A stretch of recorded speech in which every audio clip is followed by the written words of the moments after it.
இயேசு கிறிஸ்துவுடைய இனிய நாமத்தில் ஜேடிகே டிவி சார்பாக உள்ள அனைவருக்கும் என் கிறிஸ்துமஸ் நல்வாழ்த்துக்களையும் புது வருஷ நல்வாழ்த்துக்களையும் தெரிவித்துக் கொள்கிறேன். இந்த நாளிலும் தியானத்துக்கென்று சகரியா 3ஆம் அதிகாரம் 8ஆம் வசனம், இதோ கிளை எனப்பட்ட வேறாகிய என் தாசனை வரப்பண்ணுவேன் என்று என் வேதம் தெள்ளத் தெளிவாய் சொல்கிறது. ஏன் ஆண்டவராய் இயேசு கிறிஸ்து இந்த பூமிக்கு வந்தார் என்ற உண்மையை தேவ பிள்ளைகள் புரிந்து கொள்ள வேண்டும். பொதுவாக ஆண்டவராய் இயேசு கிறிஸ்து மாத்திரம்தான் மெய்யான தெய்வமா என்று உலகம் முழுவதும் ஒரு கேள்வியை எழுப்புகிறார்கள். ஒரு கடவுள் என்று சொன்னால், ஒரு தெய்வம் என்று சொன்னால் அவருக்கு 3 விதமான காரியங்கள் இருக்க வேண்டும். முதல் காரியம், அவர் இயற்கைக்கு மாறுபட்டவராய் இருக்க வேண்டும். ஆண்டவராய் இயேசு கிறிஸ்துவுடைய பிறப்பை நீங்கள் முழுக்க கண்ணோக்கி பார்த்தால் அது ஒரு மாறுபட்ட பிறப்பு. இயற்கையே அவர் மாற்றி போட்டவர். காரணம், யோசேப்பும் மரியாளும் கூடி வருவதற்கு முன்பாக மரியாளுடைய வயிற்றிலே பரிசுத்த ஆவியானால் உற்பத்தி செய்யப்பட்டு இயேசு இந்த பூமியிலே பிறந்தார். இயேசு கிறிஸ்துவுடைய பிறப்பை இயற்கையை மாறுபட்ட ஒரு பிறப்பு என்பதை தேவ பிள்ளைகள் புரிந்து கொள்ள வேண்டும். இரண்டாவது காரியம், அவர் ஒரு சரித்திர புருஷனா என்ற கேள்வியை எழுப்புகிறார்கள். இன்றைக்கு இருக்கிற பிரதமர் மோடியை குறித்து படிக்க வேண்டும் என்றாலும், அன்றைக்கு இருந்த அலெக்சாண்டர் அசோகரை படிக்க வேண்டும் என்றாலும், கிறிஸ்து பிறப்பதற்கு முன் அல்லது கிறிஸ்து பிறப்பதற்கு பின் என்று தான் படிக்க வேண்டும். ஏனென்றால் சரித்திரத்தையே 2 கூறாக பிரித்த பெருமை ஆண்டவராய் இயேசு கிறிஸ்துவுக்கு மாத்திரம்தான் உண்டு. மூன்றாவது காரியம், அவர் உலகத்தின் எதிர்காலத்துக்கு பதில் கொடுக்கக்கூடிய ஒரே ஆண்டவராய் இயேசு கிறிஸ்து மாத்திரம்தான். யோவான் 14ஆம் அதிகாரம் 2-3 வசனங்களை வாசிக்கின்ற பொழுது, என் பிதாவின் வீட்டில் அநேக வாசஸ்தலங்கள் உண்டு, உங்களுக்காக ஒரு ஸ்தலத்தை நான் ஆயத்தம் பண்ண போகிறேன், அந்த ஸ்தலத்தை ஆயத்தம் பண்ணிய பிறகு நான் மீண்டும் வந்து உங்களை அழைத்துச் செல்வேன் என்று உலகத்தின் எதிர்காலத்துக்கு பதில் சொன்ன ஒரே ஒரு ஆண்டவராய் இயேசு கிறிஸ்து மாத்திரம்தான். மற்ற எல்லா மார்க்கங்கள் மதங்களை எடுத்து பார்த்தால் அவர்கள் மரித்ததோடு அவருடைய கல்லறையிலே அவருடைய கொள்கைகள் அடக்கம் செய்யப்பட்டது. மாறாக இயேசு கிறிஸ்துவுடைய கல்லறையில் மாத்திரம்தான் he is not here, he is risen up, அவர் இங்கே இல்லை, அவர் சொன்னபடி உயிர் தெழுந்தார் என்று எழுதப்பட்டிருக்கின்ற வாசகத்தை அவருடைய கல்லறையிலே பார்க்கலாம். ஆண்டவர் ஏன் இந்த பூமிக்கு மனிதனாக வந்தார்? தேவ பிள்ளைகள் புரிந்து கொள்ள வேண்டிய, ஆண்டவர் தாசனாய் இயேசு இந்த பூமிக்கு வருவதனுடைய நோக்கம் என்ன? ஆண்டவராய் இயேசு கிறிஸ்து இந்த உலகத்தை படைக்கும் பொழுது எல்லாவற்றையும் வார்த்தையின் அடிப்படையிலே உருவாக்கினார். ஆகாய விரி உண்டாக்கப்பட்டது, வானமும் பூமியும் உண்டாக வேண்டும் என்றால் உண்டாக்கப்பட்டது. இயற்கை வளங்கள், நதிகள், கடல்கள், எல்லா இயற்கை வளங்கள் எல்லாவற்றையும் தன் வார்த்தையின் அடிப்படையிலே உருவாக்கிவிட்டு மனிதனை மாத்திரம் தன்னுடைய சாயலாய் உருவாக்கினார். ஆதாம் ஏவாளை படைத்து ஏதேன் தோட்டத்திலே உலாவ விட்டு உலகத்தின் எல்லா காரியங்களையும் நீ அனுபவித்துக் கொள்ளலாம் என்று ஆண்டவர் சொன்னார். வேதம் என்ன சொல்கிறது?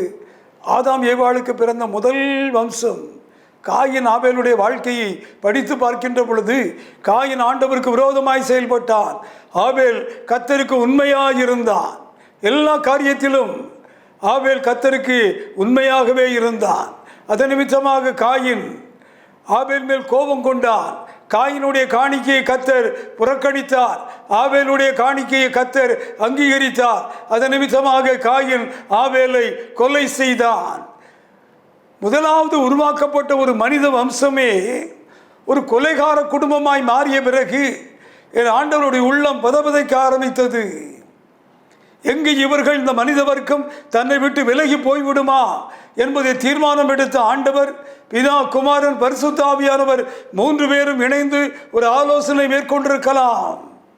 ஒருவர் இந்த பூமிக்கு மனிதனாய் போக வேண்டும், அவர் சிலுவையிலே பாடுபட்டு மரிக்க வேண்டும். அப்படி இரத்தம் சிந்தி சிலுவையிலே மரிக்கின்ற பொழுதுதான் அந்த இரத்தம் எல்லாருடைய பாவங்களையும் கழுவி இரட்சிப்பின் பாத்திரமாய் மாற முடியும். யாரை அனுப்ப வேண்டும் என்று 3 பேரும் பேசிய பொழுது இயேசு சொன்னார், என்னை அனுப்பும் ஆண்டவரே என்று பிதாவிடம் தன்னை ஒப்பு கொடுத்து ஒரு மனிதனாக இந்த பூமியிலே வந்து அவர் பிறந்தார். அவர் இந்த பூமியிலே பிறந்தவருடைய மிக முக்கியமான நோக்கம், ஒவ்வொரு மனித வர்க்கமும் ரட்சிக்கப்பட வேண்டும் என்பதிலே ஆண்டவர் பிரதான நோக்கம் உள்ளவராக அவர் இருந்தார். சிலுவையை சுமக்க வேண்டும் என நோக்கத்தோடு அவர் செயல்பட்டார். யோவான் எழுதின சுவிசேஷம் 19ஆம் அதிகாரம் 17ஆம் வசனத்தை நாம் சத்தமாய் வாசிக்கின்ற பொழுது, அவர் தம்முடைய சிலுவை எடுத்துக்கொண்டு எபிரேய பாஷையிலே கொல்கத்தா என்று சொல்லப்படும் கமால ஸ்தலம் என்கின்ற இடத்துக்கு புறப்பட்டு போனார். இயேசு கிறிஸ்துவுடைய சிலுவை பாடுகளை தியானிக்கின்ற பொழுது அதில் 3 காரியங்களை தியானிக்கலாம். முதலாவது, அவர் சிலுவையை சுமந்தார். இரண்டாவது, அவர் பாடுகளை சகித்தார்.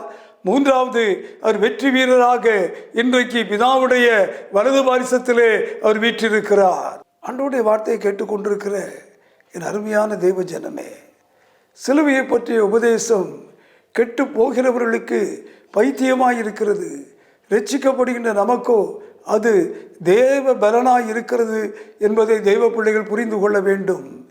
என்ன நோக்கத்துக்காக ஆண்டவர் சிலுவையை எடுத்தார்?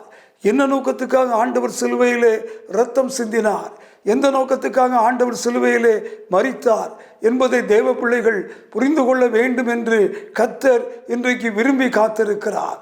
ஒவ்வொரு தேவ மனிதனும் அறிந்து கொள்ளக்கூடிய ஒரு முக்கியமான காரியம், 3 காரியம் சிலுவையிலே அந்த ரகசியங்கள் மறைபொருளாய் காணப்படுகிறது. அவர் சிலுவையை சுமந்தார். இரண்டாவது, சிலுவையிலே பாடுகளை சகித்தார். மூன்றாவது, அவர் சிலுவையிலே வெற்றி வீரராக இன்றைக்கு பிதாவுடைய வலது பாரிசத்திலே அவர் வீற்றிருக்கிறார்.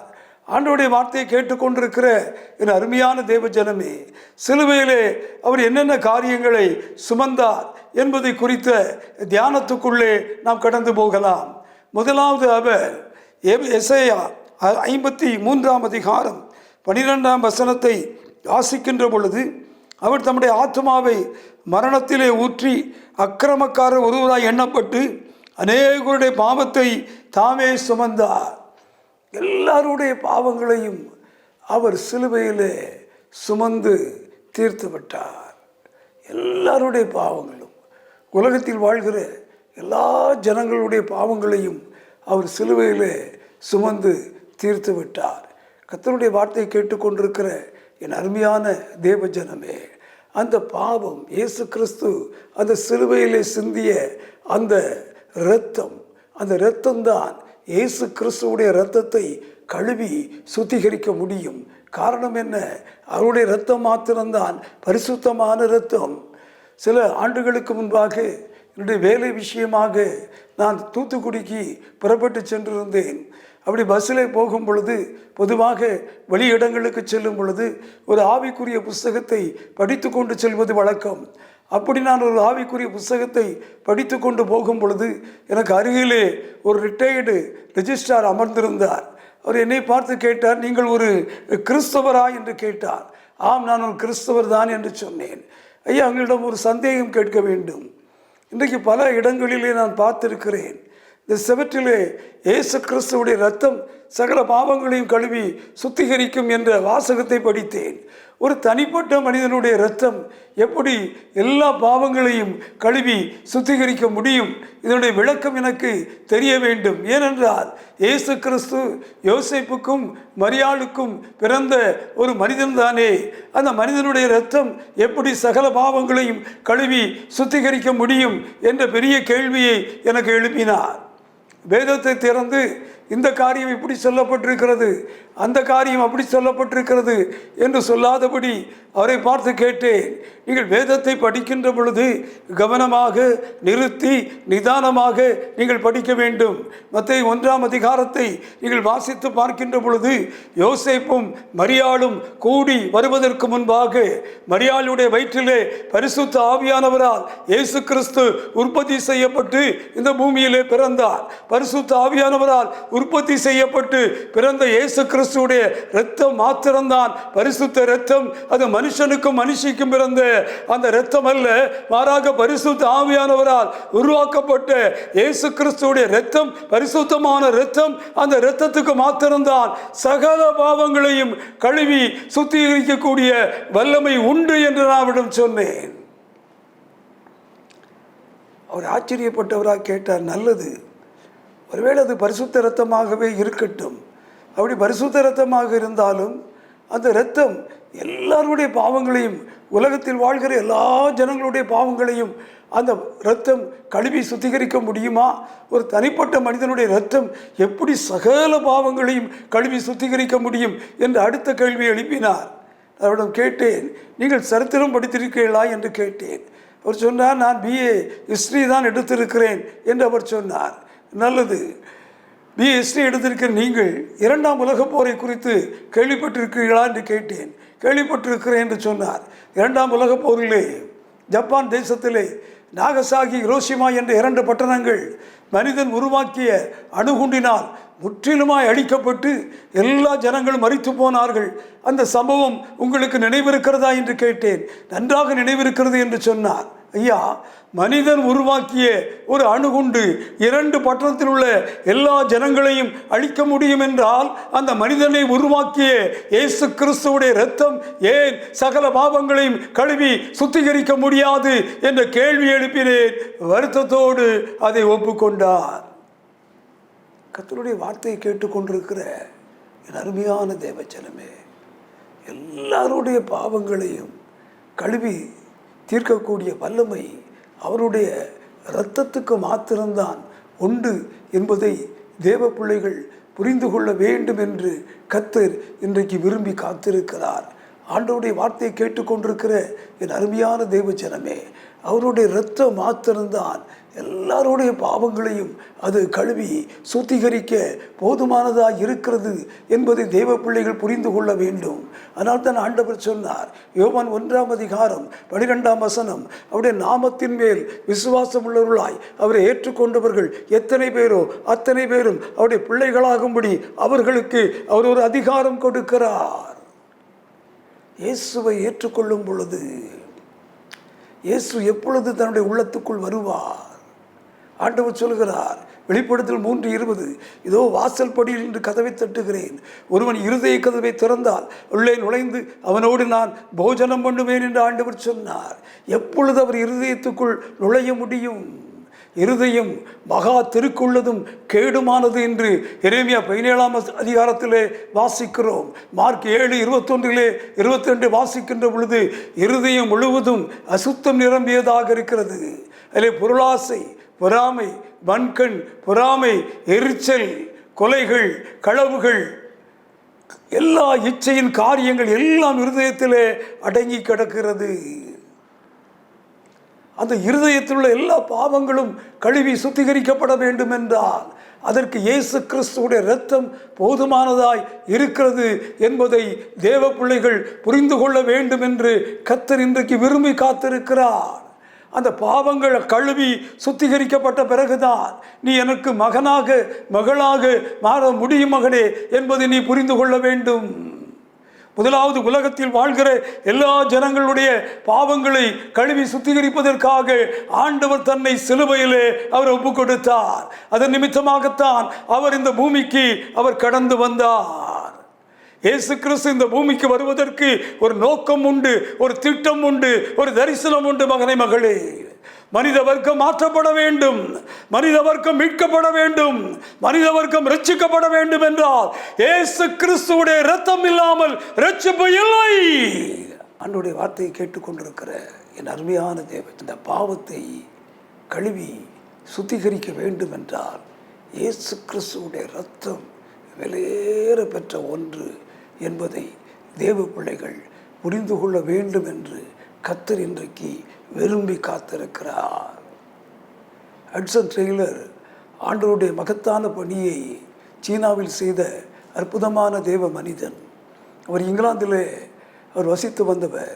அவர் மருத்துவக் கல்லூரியிலே படித்து கொண்டிருந்தார். மருத்துவக் கல்லூரியிலே படித்து விடுமுறை நாட்களிலே அவர் தன்னுடைய சொந்த கிராமத்துக்கு வந்து கர்த்தருடைய பணியை செய்வது அவருடைய வழக்கம். அப்படி பணியை செய்ய தன்னுடைய சொந்த கிராமத்துக்கு வந்தபோது அங்கு பியோனா வாசிக்கிற ஒரு வாலிப சகோதரியை அளவுக்கு அதிகமாக நேசித்தார். அந்த மகளையே திருமணம் முடித்துவிட வேண்டும் என்று தீர்மானம் எடுத்தார். அந்த மகளுடைய தாயும் தகப்பனும் சொன்னார்கள், மகளே, ஹட்சன் டெய்லரை குறித்து நீ எச்சரிக்கையாயிரு. ஹட்சன் டெய்லர் மருத்துவக் கல்லூரி முடித்தவுடன் அவன் சீனாவுக்கு மிஷனரியாக செல்ல போகிறான். அந்த காரியத்தை நீ தடுத்து நிறுத்த வேண்டும் என்று சொன்னார். ஹட்சன் டெய்லர் மருத்துவக் கல்லூரியை முடித்துவிட்டு அவர் தன்னுடைய சொந்த கிராமத்துக்கு புறப்பட்டு வந்தார்.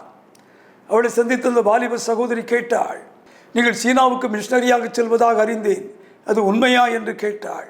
அவள் சொன்னால், உண்மைதான், நான் சீனாவுக்கு மிஷனரியாய் போகிறேன், நீயும் வா, நாம் இருவரும் திருமணம் முடிந்து சிலுவையை பெற்ற நற்செய்தியை சீனா முழுவதும் அறிக்கையிடலாம் என்று சொன்னபோது அந்த வாலிப சகோதரி சொன்னார், நீங்கள் சீனாவுக்கு செல்வது உண்மை என்றால் என் காதலை மறுதளித்து விடுங்கள், இல்லாவிட்டால் நீங்கள் இந்த சொந்த பூமியிலே இங்கிலாந்திலே இருந்து ஊழியம் செய்வதாயிருந்தால் நான் உங்களை திருமணம் முடித்துக் கொள்ளுகிறேன், நீர் என்ன சொல்லுகிறீர் என்று கேட்ட பொழுது ஹட்சன் டெய்லர், நான் கர்த்தருடைய பாதத்திலே 3 நாட்கள் புசியாமலும் குடியாமலும் ஜெபித்துவிட்டு உன்னிடம் காரியத்தை வெளிப்படுத்துகிறேன் என்று சொல்லி கடந்து போனார். தேவ சமூகத்திலே 3 நாட்கள் புசியாமலும் குடியாமலும் கர்த்தருடைய பாதத்திலே காத்திருந்தார். 3ஆம் நாள் இரவிலே கர்த்தர் பேசினார். ஹட்சன் டெய்லர், சிலுவையை சுமக்காதவன் எனக்கு பாத்திரவான் அல்ல. ஒருவன் என்னை பின்பற்ற விரும்பினால் அவன் தன்னைத்தானே வெறுத்து தன்னுடைய சிலுவையை சுமந்து கொண்டு செல்ல வேண்டும் என்று ஆண்டவர் சொன்னார். ஹட்சன் டெய்லர், நீ சீனாவுக்கு செல்ல மறுத்தால் சீனாவுக்கு ரட்சிப்பு வேறு எங்கிருந்தாவது புறப்படும், அதற்கு பிறகு நீ அழுது புலம்பினாலும் உனக்கு அந்த சந்தர்ப்பம் கிடைக்காது என்று சொன்னவுடன் கர்த்தரோடு ஒப்புரவாகினார், கர்த்தரோடு ஐக்கியப்பட்டார். நான் போகிறேன் ஆண்டவரை சீனாவுக்கு என்று சொல்லி கர்த்தரிடம் ஒப்புரவாகினார்.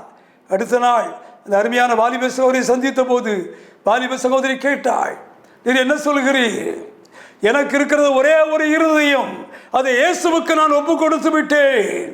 நான் தனி மனிதனாக சீனாவுக்கு நான் ஊழியம் செய்ய புறப்பட்டு செல்லுகிறேன். தனி மனிதனாக சீனாவுக்கு சென்று ஊழியத்தை அறித்து அங்கேயே இரத்த சாட்சியாய் மரிக்க போகிறேன் என்று சொல்லிவிட்டு அந்த தெய்வீக காதலை கல்வாரி சிலுவையிலே அறைந்துவிட்டு தனி மனிதனாக சீனா தேசம் எங்கிலும் சிலுவையை பற்றிய உபதேசத்தை சொல்லி முடித்தார். அதன் நிமித்தமாக தன்னுடைய மனைவி இழந்தார், தன்னுடைய 2 பிள்ளைகளை இழந்தார். வேதம் சொல்லுகிறது, கோதுமை மணியானது தனித்திருந்தால் பலனை கொடாது, நிலத்திலே விழுந்து செத்தால் அது மிகுந்த பலனை கொடுக்கும்.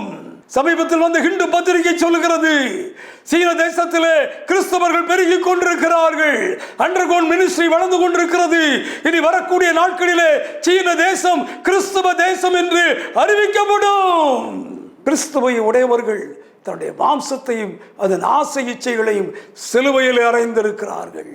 ஆண்டவருடைய வார்த்தையை கேட்டுக்கொண்டிருக்கிற அருமையான தேவ ஜனமே, எல்லா பாவத்தையும் கழுவி சுத்திகரிக்கக்கூடிய வல்லமை அந்த இரத்தத்திற்கு மாத்திரம்தான் உண்டு. மகனே மகளே, அந்த இரத்தம் இல்லாமல் ரட்சிப்பு இல்லை மகனே, பாவ மன்னிப்பு இல்லை மகனே மகளே, நீ அதை புரிந்து கொள்ள வேண்டும். அதனால் தான் தேவ சமூகத்திலே பாவங்களை அறிக்கையிட்டு அவருடைய இரத்தத்தால் கழுவப்பட்டு நீரிலே மூழ்கி ஞானஸ்தானம் பெற்று நீ வெளியே வரும்போது ரட்சிக்கப்பட்ட மனிதனாக நீ வெளியே வருகிறாய் மகனே. ஆண்டவருடைய வார்த்தையை கேட்டுக்கொண்டிருக்கிற அருமையான தேவ ஜனமே, முதலாவது ஆண்டவர் தன்னுடைய ஜீவனை சிலுவையில் ஒப்பு கொடுத்ததற்கு மூல காரணம் அவருடைய இரத்தத்தின் நிமித்தமாக எல்லா பாவங்களும், உலகத்திலே வாழ்கிற எல்லா ஜனங்களுடைய பாவங்களும் கழுவி சுத்திகரிக்கப்பட வேண்டும் என்ற நோக்கத்துக்காக அவர் தன்னுடைய ஜீவனையை சிலுவையில் ஒப்பு கொடுத்தார். முதலாவது ஆண்டவர் பாவங்களை சிலுவையில் அவர் சுமந்து தீர்த்தார். தேவனுடைய வார்த்தையை கேட்டுக்கொண்டிருக்கிற என் அருமையான தேவ ஜனமே, இன்றைக்கே நீ ரட்சிக்கப்பட வேண்டும் என்று கர்த்தர் விரும்புகிறார். ஒருவேளை இந்த ப்ரோக்ராமை டிவியிலே பார்க்கும் பொழுது ஆண்டவருடைய சமூகத்தில் உன்னை தாழ்த்தி வெறுமையாக்கி ஒப்பு கொடுக்கும்படி கர்த்தர் விரும்புகிறார். கர்த்தர் ஒவ்வொரு மனிதனையும் அளவுக்கு அதிகமாக நேசிக்கிறார். யோவான் 3ஆம் அதிகாரம் 16ஆம் வசனம், தேவன் தன் ஒரே பேரான குமாரனாகிய இயேசு கிறிஸ்துவை இவ்வுலகத்துக்கு கொடுத்து ஒருவரும் கெட்டு போகாமல் எல்லோரும் மனம் திரும்ப வேண்டும் என்று இவ்வளவாய் அன்பு கூறும். அப்படி அன்புக்கு நீளம் அகலம் உயரம் வைக்க முடியாது மகனே மகளே. அப்படி அன்பு விலையேற பெற்ற ஒன்று. அது தேவ பிள்ளைகள் முதலாவது புரிந்து கொள்ள வேண்டும். அந்த தேவன், அந்த தெய்வம், அந்த ஆண்டவராய் இயேசு கிறிஸ்து ஒவ்வொரு மனிதனையும் நேசிக்கக்கூடிய ஒரு தெய்வம். அதை தெய்வ பிள்ளைகள் புரிந்து கொள்ள வேண்டும் என்று கர்த்தர் இன்றைக்கு விரும்பி காத்திருக்கிறார். ஆண்டவருடைய வார்த்தையை கேட்டுக்கொண்டிருக்கிறேன் அருமையான தேவஜனமே. முதலாவது அவர் பாவங்களை சிலுவையிலே சுமந்து தீர்த்தார். இரண்டாவது காரியம், ஏசாயா 53ஆம் அதிகாரம் 11ஆம் வசனம், அவர் தமது ஆத்ம வரத்தின் பலனை கண்டு திருப்தியாவார். என் தாசனாகிய நீதிபரர் தம்மை பற்றும் அறிவினால் அநேகரை நீதிமான்களாக்கி அவர்களுடைய அக்கிரமங்களை தாமே சுமந்து கொண்டார். எல்லாருடைய அக்கிரமங்களையும் அவர் சிலுவையில் சுமந்து கொண்டார். தேவனுடைய வார்த்தையை கேட்டுக்கொண்டிருக்கிற என் அருமையான தேவஜனமே, நீயும் நானும் செய்த அக்கிரமங்கள், உலகத்தில் உள்ள எல்லா ஜனங்களும் செய்த அக்கிரமங்களை அவர் சிலுவையிலே சுமந்து தீர்த்து விட்டார். சாது சுந்தர் சிங் தேவனுடைய மகத்தான பணியை செய்த அற்புதமான தேவ மனிதன். சில ஆண்டுகளுக்கு முன்பாக நடந்த ஒரு சம்பவத்தை உங்கள் மத்தியிலே சாட்சியாய் சொல்ல நான் விரும்புகிறேன். ஹிமாச்சல பிரதேசத்தில் கர்த்தருடைய ஊழியத்தை செய்வதற்காக அவர் புறப்பட்டு சென்றிருந்தார். 3 நாள் நற்செய்தி கூட்டம் அங்கு ஒழுங்கு செய்யப்பட்டது. முதல் நாள் கூட்டத்திலே அவர் கலந்து கொண்டார். அவர் தங்குவதற்காக 2 அறை உள்ள ஒரு வீட்டை ஒழுங்கு செய்தார்கள். சாது சுந்தர் சிங்கை பார்ப்பதற்காக அவருடைய நண்பர் ஒருவர் அங்கு வந்திருந்தார். அந்த நாட்கள் மின்சார வசதி இல்லாத நாட்கள். காட்டு பகுதியிலே அந்த கூட்டங்கள் நடந்தது. அப்பொழுது அந்த கூட்டத்தை ஒழுங்கு செய்த சகோதர சகோதரிகள் அவருடைய நண்பரை பார்த்து சொன்னார்கள், ஐயா, இது ஒரு காட்டுப்பகுதி. இந்த காட்டுப்பகுதியில் பாம்புகள் அதிகமாக நடமாடும். மின்சாரம் கிடையாது. உள்ளறையிலே சாது சுந்தர் சிங் தங்கிக் கொள்ளட்டும், வெளியறையிலே நீங்கள் தங்கிக் கொள்ளுங்கள்.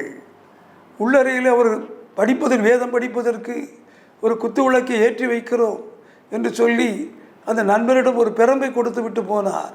அது பிரம்பு எதற்கு என்று கேட்டபோது, இந்த பகுதி காட்டுப்பகுதியாக இருப்பதனால் பாம்புகள் நடமாட்டம் அதிகமாக இருக்கும், ஆனால் நீ எச்சரிக்கையாக இருக்க வேண்டும் என்று சொல்லி கடந்து போனார். இவருக்கு பாம்பு என்று சொன்னவுடன் தூக்கம் வரவே இல்லை. உள்ளறையில் சாது சுந்தர் சிங் செய்கிறார் என்று பார்த்தார். கூட்டங்கள் முடிந்து 9 மணிக்கு அவர் அந்த அறையில் தங்க உணவெல்லாம் அறிந்துவிட்டு அந்த அறையில் போய் தங்கினார். அவர் முழங்கால் படியிட்டு ஜெபிக்க தொடங்கினார். இவர் உள்ளே எட்டி பார்த்தார். சரி, தூங்குவதற்கு முன்பாக இவர் ஜெபிப்பார் என்று திருப்பியும் படுத்தார். கொஞ்ச நேரத்தில் அவருக்கு அந்த பாம்பு கனவு வந்தவுடன் மீண்டும் எழும்பி சாது சுந்தர் சிங் என்ன செய்கிறார் என்று பார்த்தார். 10 மணிக்கு அவர் ஜெபித்து கொண்டிருக்கிறார். 11 மணிக்கு பார்க்கிறார், ஜெபிக்கிறார். 12 மணிக்கு பார்க்கிறார், ஜெபிக்கிறார். 2 மணி வரை அவர் ஜெபித்து கொண்டிருக்கிற காட்சியை பார்த்துவிட்டு அவர் தூங்கிவிட்டார். 4:30 மணிக்கு சாது சுந்தர் சிங் வந்து அவரை தட்டி எழுப்பி, வா குளிக்க போகலாம் என்று சொன்னவுடன் அந்த நண்பர் கேட்டார், ஐயா, இரவு 9 மணியிலிருந்து 2 மணி வரை பார்த்தேன், நீங்கள் ஜெபித்து கொண்டே இருந்தீர்கள். நான் நினைக்கிறேன் இப்பொழுது வரைக்கும் 4:30 மணி வரைக்கும் நீங்கள் ஜெபம் பண்ணிகிட்டு இருப்பீங்க. இவ்வளோ மணி நேரம் உங்களால் எப்படி ஜெபிக்க முடிகிறது என்ற கேள்வியை எழுப்பினார். அவர் சொன்னார், அருமையான சகோதரனே, ஆண்டவருடைய ஊழியத்தை செய்கிற எல்லா ஊழியக்காரர்களுக்கும் நான் ஒரு ஆலோசனையாக சொல்ல விரும்புகிறேன். ஜெபிக்கிற அநேக தேவ பிள்ளைகள் முதல் 5-10 நிமிடத்திலே தடுமாறி ஜெபத்தில் விழுந்து விடுகிறார்கள். அந்த ஜெபத்தை பண்ண விடாதபடி சாத்தான் ஒரு தடைக்கற்களை கொண்டு வருகிறான். ஏசாயா 59:2 வாசிக்கின்ற பொழுது, பாவம் அக்கிரமம் என்கின்ற தடுப்புச்சுவரை உங்களுக்கும் கர்த்தருக்கும் இடையிலே ஒரு தடுப்புச்சுவராக அவன் கொண்டு வந்து நிறுத்தி விடுகிறான். அந்த தடுப்புச்சுவரை மீறுவதற்கு உங்களால் முடியவில்லை. அதன் நிமித்தமாக சோர்ந்து போய் 5 நிமிடத்துக்குள்ளேயே அந்த ஜெபத்தை முடித்துவிட்டு நாம் கடந்து வருகிறோம். மாறாக அந்த ஜெபத்தை தொடங்குவதற்கு முன்பாக நான் தேவ சமூகத்தில் விண்ணப்பம் பண்ணுவேன், ஆவியானவரே, அருமையான ஆவியானவரே, நீர் வாரும், நாம் இருவரும் இணைந்து கர்த்தரை துதிக்கலாம், கர்த்தரை ஆராதிக்கலாம், கர்த்தரை மகிமைப்படுத்தலாம் என்று சொல்லி ஆவியானவரை வரவழைக்கின்ற பொழுது, ஆவியானவர் என் மேல் இறங்கும் பொழுது என் மாம்சீக கண்கள் அழிக்கப்படும், என் ஆவிக்குரிய கண்களை திறப்பார். இந்த ஆவிக்குரிய கண்கள் திறக்கும் பொழுது எனக்கும் கர்த்தருக்கும் முன்பாக பாவம் அக்கிரமம் என்கின்ற தடுப்பு சுவர் இருப்பதை வெளிப்படுத்துவார். அப்பொழுது ஒவ்வொரு பாவங்கள் ஒவ்வொரு அக்கிரமங்களை அவர் சொல்லுவார். அந்த காரியங்கள் ஒவ்வொன்றாய் ஒழுங்கும் கிரமமாய் வரிசையாக ஒவ்வொன்றாய் சொல்லி சொல்லி சொல்லி எல்லாம் முடித்த பிறகு ஆவியானவர் சொல்லுவார், 1 யோவான் 1:7 இயேசு கிறிஸ்துவுடைய இரத்தம் எல்லா பாவம் அக்கிரமங்களையும் கழுவி சுத்திகரிக்கும் என்று அறிக்கையிடச் சொல்வார். நான் அறிக்கையிட்டு முடித்தவுடனேயே இயேசு கிறிஸ்துவுடைய இரத்தம் என் பாவங்களையும் அக்கிரமங்களையும் கழுவி சுத்திகரித்த பிறகு எனக்கும் கர்த்தருக்கும் உள்ள தடுச்சுவரை பரிசுத்த ஆவியானவர் வசனத்தை கொண்டு உடைத்து கழுவி சுத்திகரித்து அப்புறப்படுத்துவார். பிறகு தேவ பிரசன்னம் என்னை மூடிக்கொள்ள ஆரம்பிக்கும். தேவ வல்லமை மூடிக்கொள்ள ஆரம்பிக்கும். தேவ கிருபை மூடிக்கொள்ள ஆரம்பிக்கும். அதற்கு பிறகு நான் பேச அவர் பேச, அவர் பேச நான் பேச, மணிக்கணக்காய் முழங்கால் படியிட்டு ஜெபித்து கொண்டே இருப்போம். கர்த்தருடைய வார்த்தையை கேட்டுக்கொண்டிருக்கிற என் அருமையான தேவ ஜனமே, பாவம் அக்கிரமம் என்ற காரியங்களை ஆண்டவர் சிலுவையில் என்றைக்கோ சுமந்து தீர்த்து விட்டார். ஆண்டவருடைய வார்த்தையை கேட்டுக்கொண்டிருக்கிற என் அருமையான தேவ ஜனமே, ஆண்டவரே எனக்கு அந்த வல்லமையை தாரும், எனக்கு அந்த கிருபையை தாரும், எனக்கு அந்த அபிஷேகத்தை தாரும், எனக்கு அந்த ஆறுதலை தாரும், எனக்கு அந்த கிருபையை தாரும் ஆண்டவரே என்று கேட்கும் பொழுது கேட்கிற எவனும் பெற்றுக்கொள்ளுகிறான் என்று வேதம் சொல்கிறது. ஆண்டவருடைய பிள்ளைகள் அந்த வல்லமையை பெற்றுக்கொள்ள வேண்டும். அந்த பரிசுத்த ஆவியானுடைய வல்லமையை தெய்வ பிள்ளைகள் பெற்றுக்கொள்ளும் பொழுது தேவனுக்கும் உங்களுக்கும் உள்ள அந்த உறவை அவர் பலப்படுத்தி தருவார். பலப்படுத்தி அவர் உங்களையும் தேவனையும் இணைத்து தருவார். காரணம், பரிசுத்த ஆவியானவர் தேவனுடைய உள்ளங்களின் ஆழங்களை அவர் அறிந்து வைத்திரு. ஆண்டவருடைய வார்த்தையை கேட்டுக்கொண்டிருக்கிற என் அருமையான தேவ ஜனமே, அவர் அக்கிரமங்களை சிலுவையிலே சுமந்து தீர்த்து விட்டார். ஆண்டவரே எனக்கு அந்த வல்லமை, எனக்கு அந்த கிருபை, எனக்கு அந்த அபிஷேகம், எனக்கு அந்த ஆறுதல், எனக்கு அந்த கிருபை எனக்கு கிடைக்க வேண்டும் ஆண்டவரே. சுத்த ஆவியானவர் தான் சிலுவையின் அன்பை குறித்து சொல்ல தொடங்குவார். சிலுவையை பற்றிய காரியங்களை அதிகமாக வெளிப்படுத்த தொடங்குவார். அந்த சிலுவையின் நேசம், சிலுவையின் அன்பு, ஆண்டவர் அந்த அன்பை அதிகமாக நம்முடைய உள்ளத்திலே விதைக்க தொடங்குவார். அதனுடைய வார்த்தையை கேட்டுக்கொண்டிருக்கிற என் அருமையான தேவ ஜனமே, அவர் முதலாவது பாவத்தை சிலுவையிலே சுமந்தார். இரண்டாவது, அவர் அக்கிரமங்களை சிலுவையிலே சுமந்து தீர்த்தார். மூன்றாவது காரியம், அவர் துக்கங்களை அவர் சுமந்தார். ஏசாயா 53 4 வாசிக்கின்ற பொழுது, மெய்யாகவே அவர் நம்முடைய பாடுகளை ஏற்றுக்கொண்டு துக்கங்களை அவர் சுமந்தார். எல்லா மனிதனுடைய துக்கங்களை அவர் சிலுவையிலே சுமந்து தீர்த்து விட்டார். துக்கம் சந்தோஷமாய் மாறும் என்று ஆண்டவர் சொல்லுகிறார். உலக மனிதனுடைய எல்லா துக்கங்களையும் ஆண்டவர் சிலுவையிலே சுமந்து தீர்த்து விட்டார். கர்த்தருடைய வார்த்தையை கேட்டுக்கொண்டிருக்கிற என் அருமையான தேவ ஜனமே, நீ கவலையோடு பலவீனத்தோடு காணப்படுகிறாயோ மகனே மகளே, 1 பேதுரு 5:7 அவர் உங்களை விசாரிக்கிறபடியினால் உங்கள் கவலைகளை எல்லாம் அவர் மேல் வைத்து விடுங்கள் என்று வேதம் சொல்லுகிறது. மத்தேயு 11:28 வருத்தப்பட்டு பாரம் சுமப்பவர்களே, நீங்கள் எல்லோரும் இயேசுவாகிய என்னிடத்தில் வாருங்கள், உலகம் தர முடியாத இளைப்பாறுதலை சமாதானத்தை உங்களுக்கு நான் இலவசமாக கொடுக்கிறேன். ஆண்டவருடைய வார்த்தையை கேட்டுக்கொண்டிருக்கிற என் அருமையான தேவ ஜனமே, அந்த துக்கங்களை ஆண்டவர் சிலுவையில் சுமந்து தீர்த்து விட்டார். எல்லா மனிதனுடைய துக்கத்தையும் அவர் சந்தோஷமாய் மாற்றி கொடுத்தார். மகனே மகளே, ஆண்டவருடைய வார்த்தையை கேட்டுக்கொண்டிருக்கிற என் அருமையான தேவ ஜனமே, இன்றைக்கு துக்கத்தோடு நீ இருக்கிறாயோ, பலவீனத்தோடு இருக்கிறாயோ, சோர்வோடு இருக்கிறாயோ, இளைப்பாறுதல் இல்லாமல் இருக்கிறாயோ, ஆண்டவர் சொன்னார், உங்களுடைய துக்கங்களை எல்லாம் நான் சிலுவையில் சுமந்து தீர்த்து விட்டேன் என்று ஆண்டவர் சொல்லுகிறார். மகாத்மா காந்தி அவர்களை குறித்து நான் படித்து பார்த்தேன். தென்னாப்பிரிக்காவிலே வக்கீல் தொழிலை மேற்கொண்டு வாழ்ந்து வந்தார். அங்குள்ள கருப்பின மக்களுக்காக அவர் நீதிமன்றங்களை வழக்காடி அவர்களுக்கு விடுதலை பெற்று கொடுத்து வந்தார். அப்பொழுது அவருடைய உள்ளத்திலே ஒரு ஏக்கம், ஒரு துக்கம் இருந்தது. என் தேசம் சுதந்திரம் அடைய வேண்டும், இந்தியா சுதந்திரம் அடைய வேண்டும் என்ற ஆழ்ந்த கவலையிலே, துக்கத்திலே அவர் இருந்தார். அப்பொழுது அவரை சந்தித்த ஒரு ஆங்கில மிஷனரி ஒரு புதிய ஏற்பாட்டை கொடுத்து, நீங்கள் இந்த வேத புஸ்தகத்தை படிக்க வேண்டும் என்று சொல்லி அவர் கொடுத்து விட்டு கடந்து போனார். இவர் இந்த வேதத்தை தியானிக்க தொடங்கினார். அதில் இயேசு கிறிஸ்துவுடைய மலை பிரசங்கம் அவர் எழுதுகிறார். இயேசு கிறிஸ்துவுடைய மலை பிரசங்கம் என்னை தலைகளாய் மாற்றியது. 10:5 சாந்த குணமுள்ளவர்கள் பாக்கியவான்கள், அவர்கள் பூமியை சுதந்தரிப்பார்கள் என்ற வார்த்தை என்னை தலைகளாய் மாற்றி போட்டது. என் துக்கத்தை எல்லாம் அது மாற்றி போட்டது. இந்தியாவுக்கு சுதந்திரத்தை ஆயுதத்தின் மூலமாய் பெற வேண்டுமா அல்லது சத்தியாகிரகத்தின் மூலமாய் பெற வேண்டுமா என்று மிகுந்த குழப்பத்துக்குள் தள்ளப்பட்டேன்.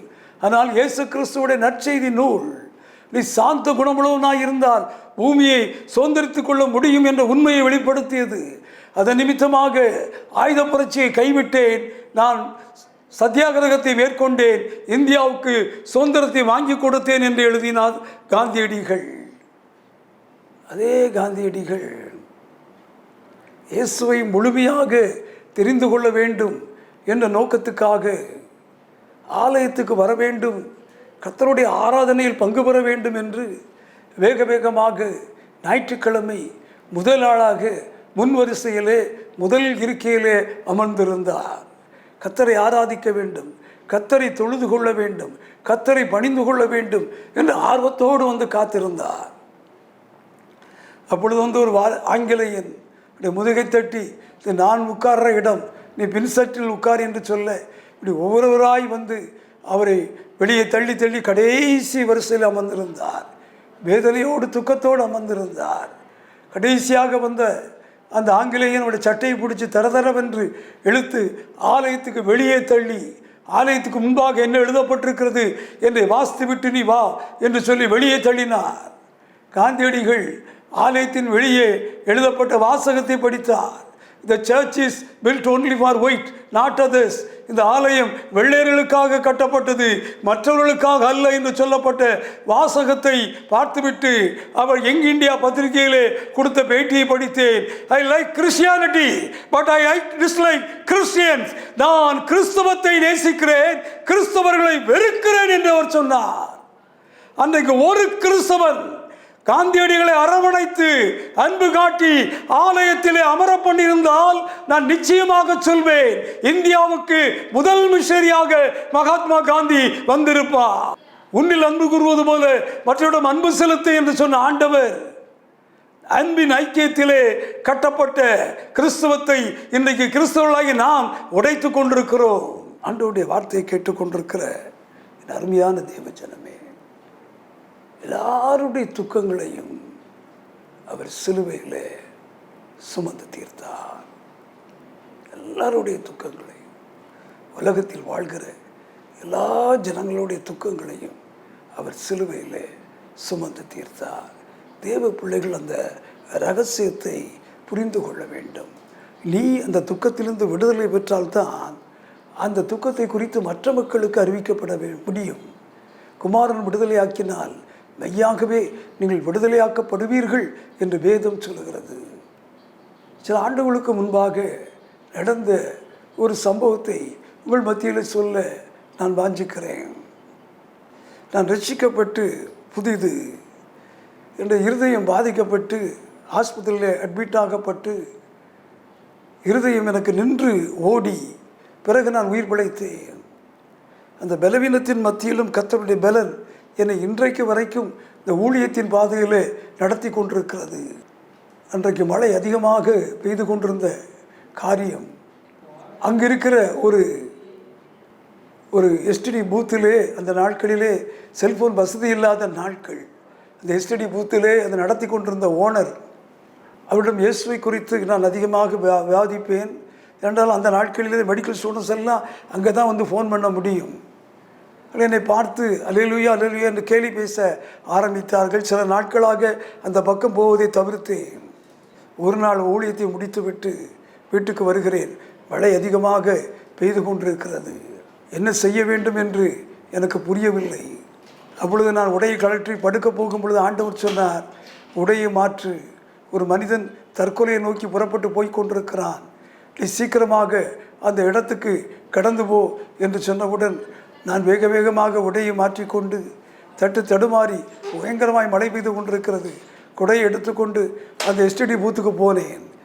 எல்லா கடைகளும் அங்கே அடைக்கப்பட்டிருக்கிறது. அவர் கடை மாத்திரம் வெளிச்சம் எரிந்து கொண்டிருக்கிறது. யாருக்கும் தெரியாமல், அந்த மனிதனுக்கும் தெரியாமல் கதவை திறந்து கொண்டு அவருடைய கடைக்குள் நுழைந்தேன். அவரோ டேபிளுக்கு அடியில் தேம்பி அழுது கொண்டிருக்கிறார். டேபிளின் மேல் ஒரு கயிறு இருக்கிறது. நான் அவருக்கு முன்பாக அமைதியாக போய் அமர்ந்தேன். அழுது கொண்டிருந்த மனிதன் நிமிர்ந்து பார்த்தார். நான் நின்று கொண்டிருந்த காட்சியை கண்டு, நீங்கள் எப்படி இங்கே வந்தீங்கன்னு கேட்டார். ஏன் நீங்கள் தற்கொலைக்கு போகிறீங்கன்னு கேட்டேன். அவர் சொன்னார், என் மனைவி உயிருக்காக போராடி கொண்டிருக்கிறாள், அவள் மரித்து விடுவாள் என்று எல்லோருமே கைவிரித்து விட்டார்கள், மருத்துவரும் கைவிரித்து விட்டார்கள். என் மனைவி இழந்து விட்டு நான் வாழ பிரியப்படவில்லை என்று சொன்னார். அவருடைய மகா துக்கத்தை என்னோடு பகிர்ந்து கொண்டார்.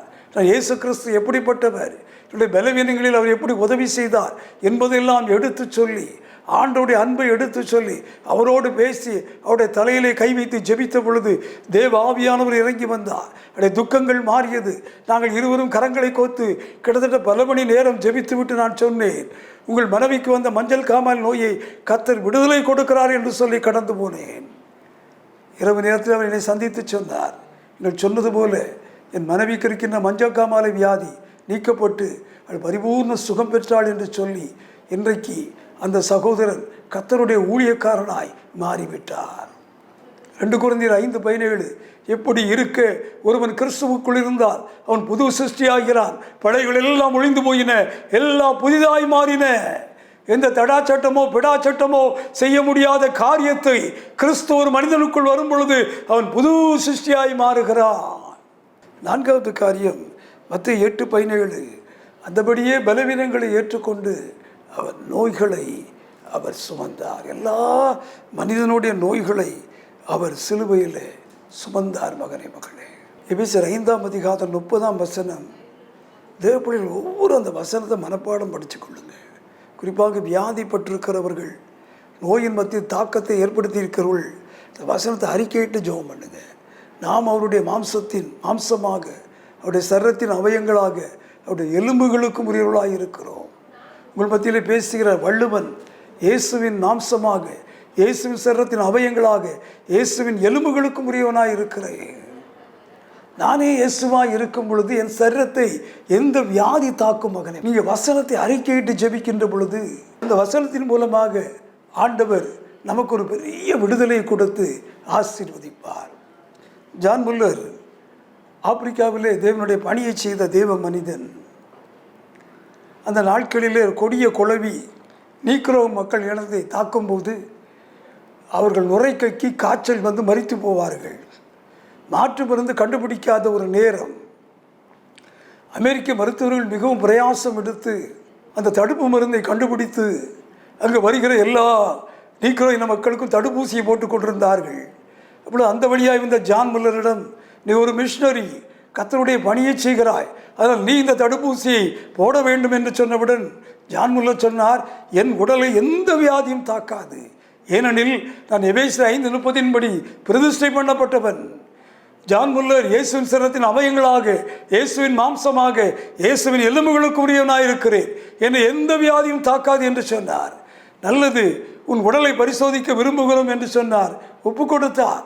ஜான் முல்லர் குளவி கொட்டி நுரை கக்கி காய்ச்சல் வந்து மறிக்கிற மனிதனுடைய வாயிலிருந்து நுரை எடுத்து உன் கையில் வைத்து டெஸ்ட் பண்ண விரும்புகிறோம். அந்த நுரப்பட்டாலே வியாதி வந்து மரித்து போவார்கள். அதற்கு நீ சம்மதிக்கிறாயா? சம்மதிக்கிறேன்.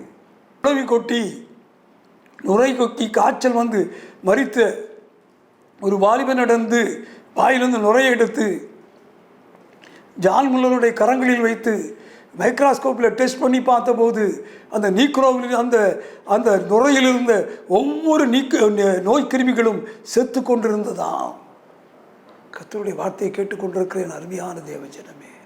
அவர் நோய்களை சிலுவையிலே சுமந்து தீர்த்தார். கடைசியாக அவர் சாபங்களை சிலுவையிலே சுமந்து தீர்த்தார்.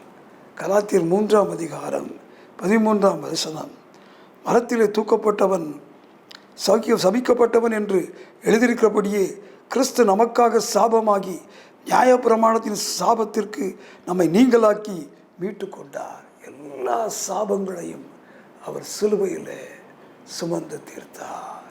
கர்த்தருடைய வார்த்தையை கேட்டுக்கொண்டிருக்கிற என் அருமையான தேவன், எல்லாருடைய சாபங்களையும் அவர் சிலுவை வார்த்தையை கேட்டுக்கொண்டிருக்கிற அருமையான தேவ ஜனமே, சிலுவையில் அவர் ஏன் இந்த பூமிக்கு அவர் வந்தார், தாசனை ஏன் அனுப்புவேன் என்று ஆண்டவர் சொன்னார். முதலாவது பாவங்களை சுமப்பதற்காக, இரண்டாவது அவர் அக்கிரமங்களை சுமப்பதற்காக, மூன்றாவது நோய்களை சுமப்பதற்காக, நான்காவது துக்கங்களை சுமப்பதற்காக, ஐந்தாவது சாபங்களை சுமப்பதற்காக இந்த பூமிக்குள் அவர் கடந்து வந்தார். கண்களை மூடி நாம் ஜெபிக்கலாம். எங்களை அதிகமாக நேசிக்கிற நல்ல தகப்பனே, இந்த நல்ல வேலைக்காக உமக்கு நன்றி செலுத்துகிறேன். ஏன் ஆண்டவர் இந்த பூமிக்கு வந்தார், ஏன் என் தாசனை பூமிக்கு அனுப்புவேன் என்று சொன்ன வார்த்தையின் அடிப்படையிலே பேசப்பட்ட வசனங்கள் பிள்ளைகளுக்கு ஆறுதலாக பிரயோஜனமாக இருக்க நீர் உதவி செய்யும். பேசிய ஒவ்வொரு வார்த்தைகளும் அவருடைய உள்ளத்திலே ஆழமாக கிரியை செய்யும்படி விசேஷமாய் ஜெபிக்கிறேன். இதை பார்த்து கொண்டிருக்கிற ஒவ்வொரு தேவ பிள்ளைகளையும் கர்த்தர் மனதார ஆசீர்வதியும். சில கனம் மகிமை துதி எல்லாம் ஒருவருக்கே செலுத்துகிறோம். இயேசுவின் நாமம் இந்த பாரத தேசம் எங்கும் பெருக வேண்டும், நாங்கள் செருக வேண்டும். இயேசுவின் மூலம் ஜெபிக்கிறோம் எங்கள் ஜீவன் உள்ள நல்ல பிதாவே. ஆமேன், ஆமேன், ஆமேன்.